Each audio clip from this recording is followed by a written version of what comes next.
Hello, I'm Philip Brunelle, Artistic Director and founder of VocalEssence and choirmaster organist at Plymouth Congregational Church in Minneapolis. Each day I've taken a different composer who has had a role to play with both organizations, and today is the dear man who passed away just a couple of years ago, Ian Kellam, an Englishman who lived in London but then moved in his later years and lived in the Cotswolds in the city of Morton in Marsh. He was a choral composer of many, many pieces. He also wrote a lot of theater scores for the Royal Shakespeare Company. And living in Morton in Marsh, he was also, you went to his crammed little cottage, and the whole front part was filled with antiques, really good antiques that he had there.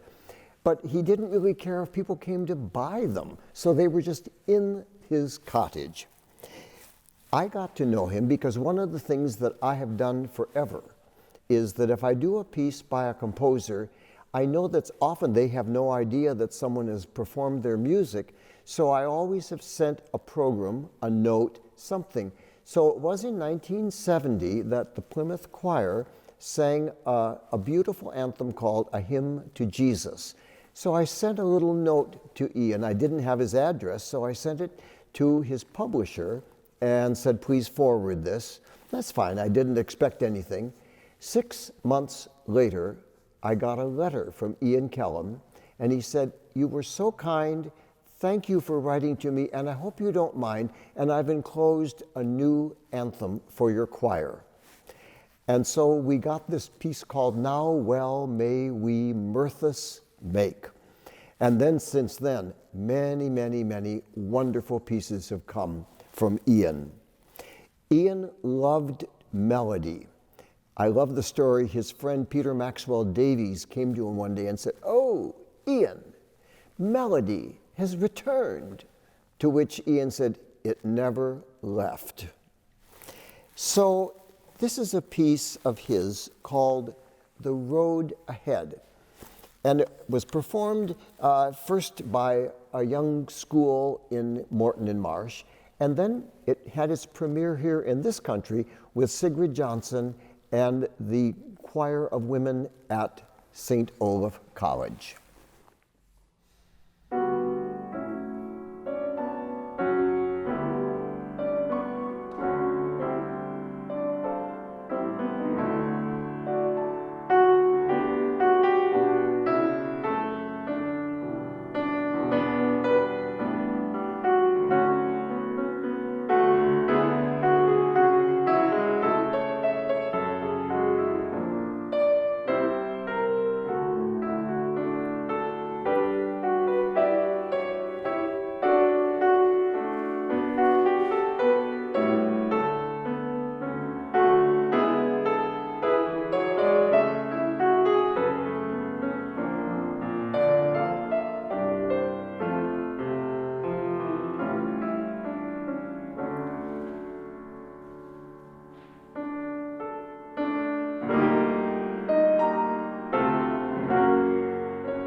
Ian became a very special friend to this family, the Brunelle family.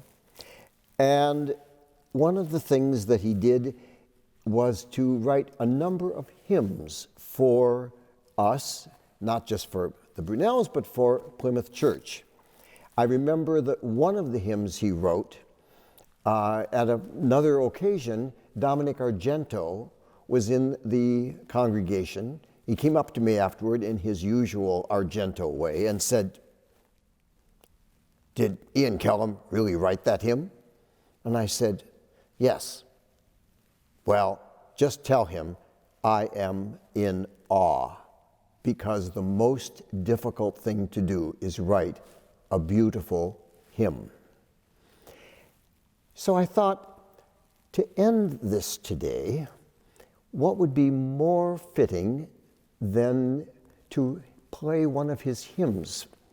And the hymn that I want to play for you is the one he wrote when Carolyn Brunelle had her 50th birthday. And we had a celebration, a lot of people there. And then all of a sudden, I handed out sheets of music and said, "Folks, there's a new hymn, and it's for Carolyn. Let's all sing it." It was the words of Addison, "The spacious firmament on high." And each hymn, as you know, has a text and a title, but it also has a title for the tune. And so he decided that the tune name would be Chorale, which would be the first letters of Carolyn and the last letters of Brunelle. So I'm going to go to the organ here at Plymouth Church and conclude with "The Spacious Firmament on High."